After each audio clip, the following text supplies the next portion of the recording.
Everyday life itself is enlightenment. Right effort. If your practice is good, you may become proud of it.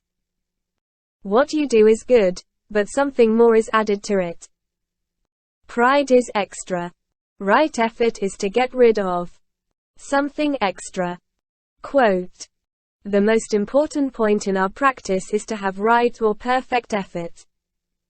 Right effort directed in the right direction is necessary.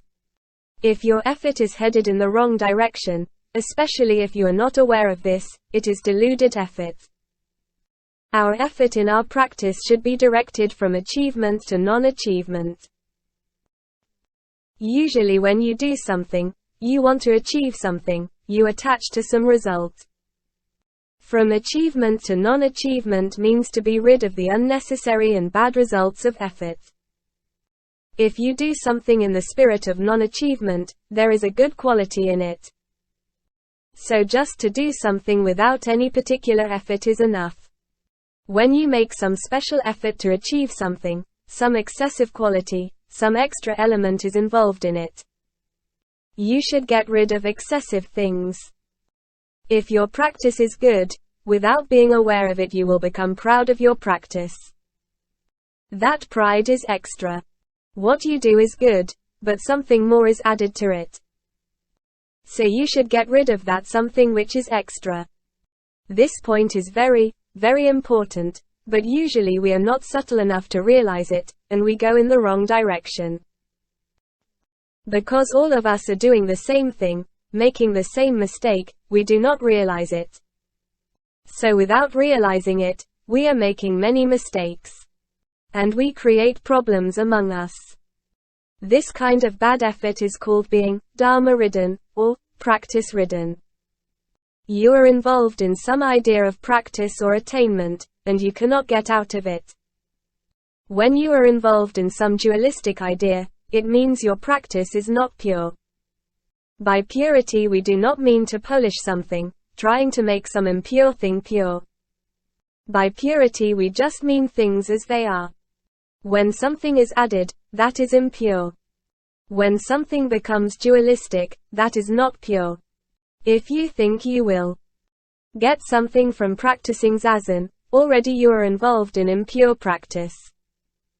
It is all right to say there is practice, and there is enlightenment, but we should not be caught by the statement. You should not be tainted by it. When you practice zazen, just practice zazen. If enlightenment comes, it just comes. We should not attach to the attainment. The true quality of zazen is always there, even if you are not aware of it, so forget all about what you think you may have gained from it.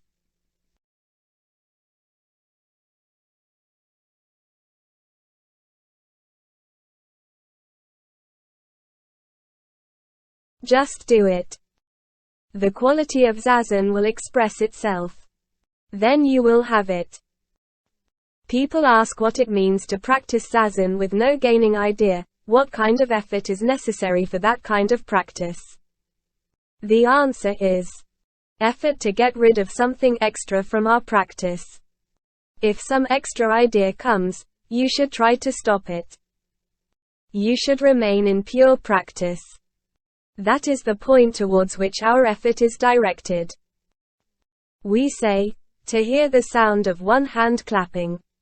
Usually the sound of clapping is made with two hands, and we think that clapping with one hand makes no sound at all. But actually, one hand is sound.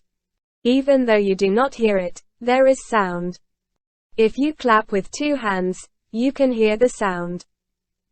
But if sound did not already exist before you clapped, you could not make the sound. Before you make it there is sound. Because there is sound, you can make it, and you can hear it. Sound is everywhere. If you just practice it, there is sound. Do not try to listen to it. If you do not listen to it, the sound is all over. Because you try to hear it, sometimes there is sound, and sometimes there is no sound. Do you understand? Even though you do not do anything, you have the quality of zazen always. But if you try to find it, If you try to see the quality, you have no quality. You are living in this world as one individual, but before you take the form of a human being, you are already there, always there. We are always here. Do you understand? You think before you were born you were not here. But how is it possible for you to appear in this world, when there is no you? Because you are already there, you can appear in the world. Also, it is not possible for something to vanish which does not exist. Because something is there, something can vanish. You may think that when you die, you disappear, you no longer exist. But even though you vanish, something which is existent cannot be non-existent. That is the magic. We ourselves cannot put any magic spells on this world. The world is its own magic. If we are looking at something, it can vanish from our sight, but if we do not try to see it, that something cannot vanish. Because you are watching it, it can disappear, but if no one is watching, how is it possible for anything to disappear? If someone is watching you, you can escape from him, but if no one is watching, you cannot escape from yourself. So try not to see something in particular. Try not to achieve anything special. You already have everything in your own pure quality. If you understand this ultimate fact, there is no fear. There may be some difficulty, of course, but there is no fear. If people have difficulty without being aware of the difficulty, that is true difficulty. They may appear very confident, they may think they are making a big effort in the right direction, but without knowing it, what they do comes out of fear. Something may vanish for them. But if your effort is in the right direction, then there is no fear of losing anything. Even if it is in the wrong direction, if you are aware of that, you will not be deluded. There is nothing to lose. There is only the constant pure quality of right practice. No trace. When you do something, you should burn yourself completely, like a good bonfire, leaving no trace of yourself. Quote. When we practice zazen, our mind is calm and quite simple. But usually our mind is very busy and complicated, and it is difficult to be concentrated on what we are doing. This is because before we act we think, and this thinking leaves some trace. Our activity is shadowed by some preconceived idea. The thinking not only leaves some trace or shadow, but also gives us many other notions about other activities and things. These traces and notions make our minds very complicated. When we do something with a quite simple, clear mind, we have no notion or shadows, and our activity is strong and straightforward. But when we do something with a complicated mind, in relation to other things or people, or society, our activity becomes very complex. Most people have a double or triple notion in one activity. There is a saying, to catch two birds with one stone. That is what people usually try to do. Because they want to catch too many birds, they find it difficult to be concentrated on one activity, and they may end up not catching any birds at all. That kind of thinking always leaves its shadow on their activity. The shadow is not actually the thinking itself. Of course, it is often necessary to think or prepare before we act. But right thinking does not leave any shadow. Thinking which leaves traces comes out of your relative confused mind. Relative mind is the mind which sets itself in relation to other things, thus limiting itself. It is this small mind which creates gaining ideas and leaves traces of itself. If you leave a trace of your thinking on your activity, you will be attached to the trace. For instance, you may say, "This is what I have done." But actually it is not so. In your recollection you may say, "I did such and such a thing in some certain way," but actually that is never exactly what happened. When you think in this way you limit the actual experience of what you have done. So if you attach to the idea of what you have done, you are involved in selfish ideas. Often we think what we have done is good, but it may not actually be so. When we become old, we are often very proud of what we have done. When others listen to someone proudly telling something which he has done, they will feel funny, because they know his recollection is one-sided. They know that what he has told them is not exactly what he did. Moreover, if he is proud of what he did, that pride will create some problem for him. Repeating his recollections in this way, his personality will be twisted more and more, until he becomes quite a disagreeable, stubborn fellow.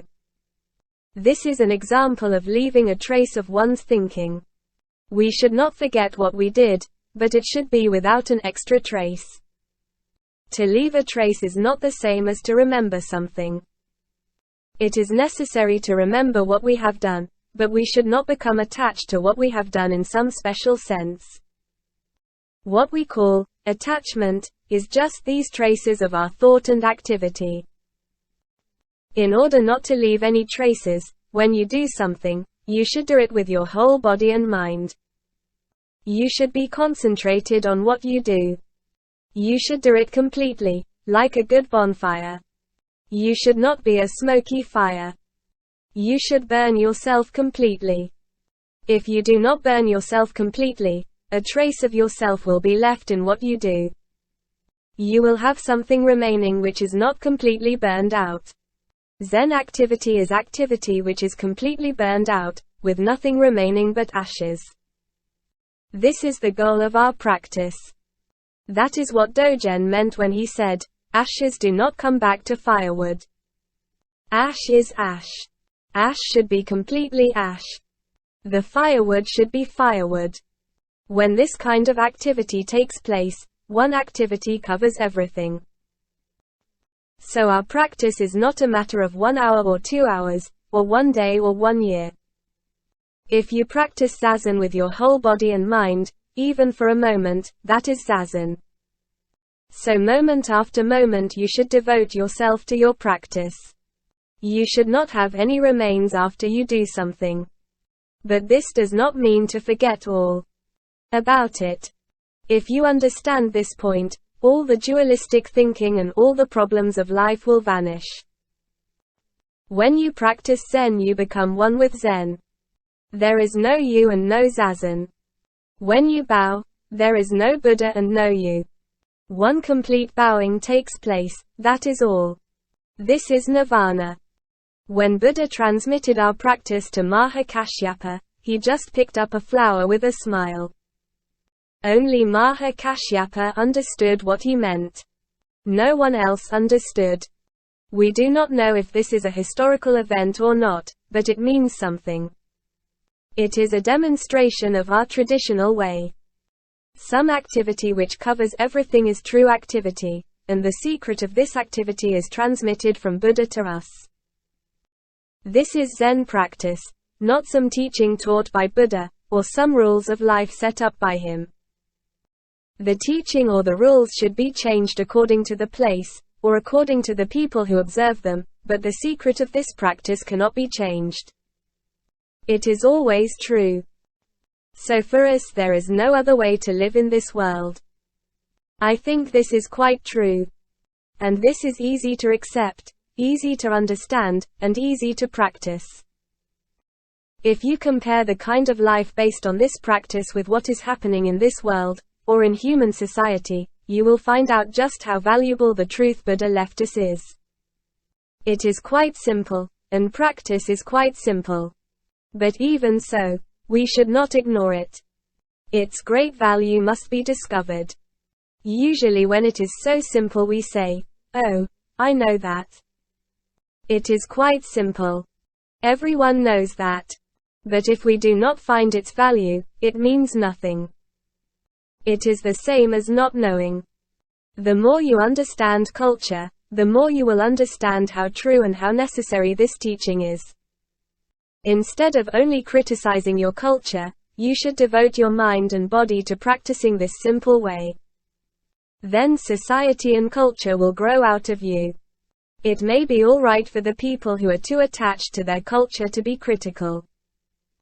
Their critical attitude means they are coming back to the simple truth left by Buddha. But our approach is just to be concentrated on a simple basic practice and a simple basic understanding of life. There should be no traces in our activity. We should not attach to some fancy ideas or to some beautiful things. We should not seek for something good. The truth is always near at hand, within your reach. God-giving, to give is non-attachment, that is, just not to attach to anything is to give. Every existence in nature, every existence in the human world, every cultural work that we